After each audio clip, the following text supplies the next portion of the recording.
Ed and Lorraine Warren. What is there to say about these two, other than they are basically the real-life versions of Sam and Dean from Supernatural? They would go around to different corners of the globe, solving different cases revolving around the paranormal and the supernatural. Ed and Lorraine Warren are both recognized by the church, and over their years have accumulated a great deal of curse/haunted objects, which they keep in their museum, the Warrens Occult Museum. There they have the infamous Annabelle doll, along with other artifacts they acquired over their travels and adventures. Speaking of which, their adventures go beyond the Conjuring films. In fact, they allegedly investigated 10,000 cases in their career. That being said, I thought it would be an amazing idea to look at other cases Ed and Lorraine Warren were a part of.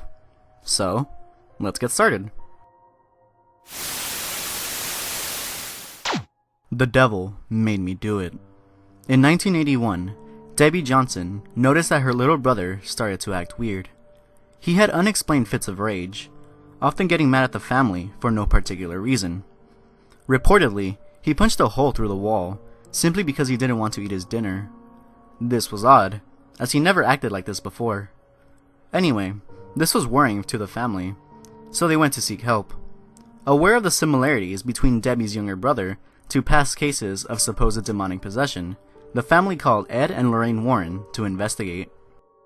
When they did, the pair of demonologists made a disturbing discovery. That being, there were at least 43 demons attached to the boy. The Warrens quickly contacted the church, and they sent a priest to help with the exorcism.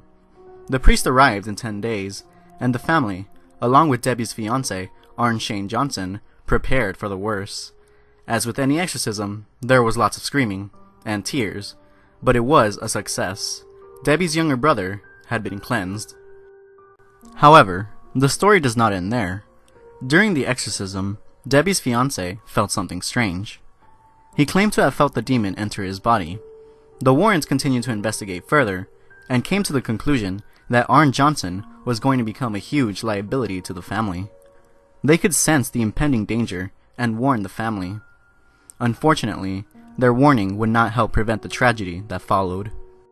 A few months later, Alan Bono was murdered by Arn Shane Johnson, who would later go on to pin his crimes on the demon that possessed him. The Smurl Haunting. The Smurl family was just your average American family. The family consisted of Jack and Janet Smurl and their 4 children.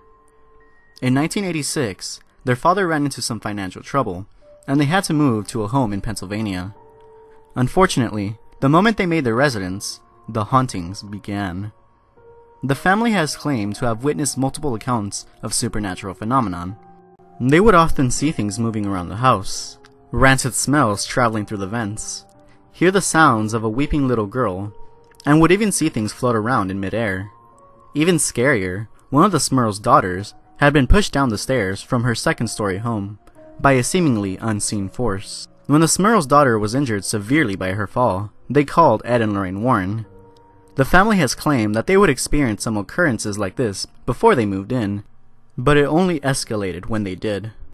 This belief led the family to conclude that the ghost had been following them around for almost 10 years. When the Warrens finally arrived, they expressed to the Smurls that the entities following them were 3 spirits and a single demon, the demon of which was said to have sexually assaulted both Jack and Janet Smurl. The Warrens contacted the church, to which they sent down a priest to bless/exorcise the house. After the grueling exorcisms, the house was declared free of any malevolent spirits, and the family was saved. However, Ed would not leave this encounter unscathed.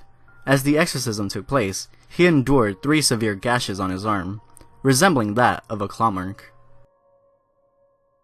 The Demonic Werewolf in London. Breaking away from your generic ghost or demons, the Warrens actually took on a case of a demonic werewolf possession.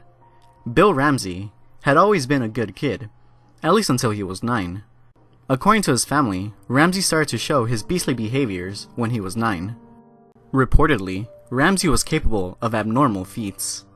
He displayed accounts of heightened senses and superhuman strength. Apparently, if he wanted to, he could bust through concrete dwellings.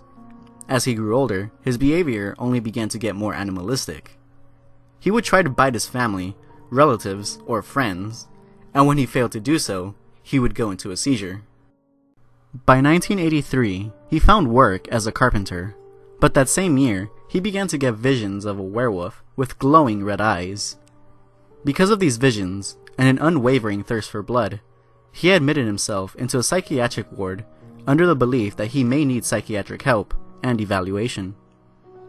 When he was in the hospital, things only began to get worse. He reportedly attacked one of the nurses and would be heard and seen barking like a dog.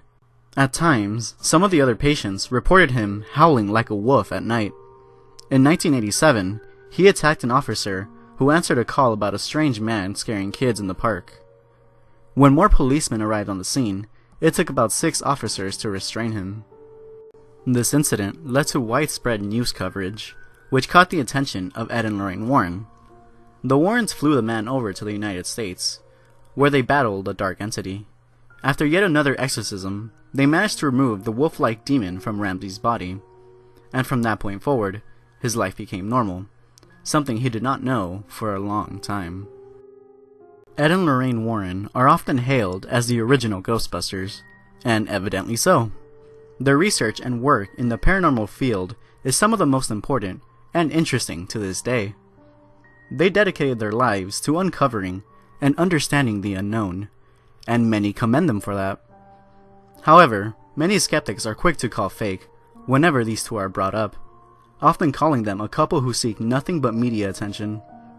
However, their overwhelming amount of cases, and the amount of people they seem to help, can't simply be disregarded, can they?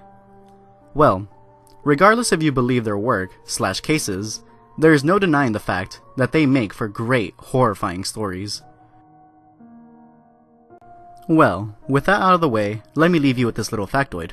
Did you know, The Conjuring is based on the Perron case, and the film is listed as one of the 10 highest grossing horror films of all time.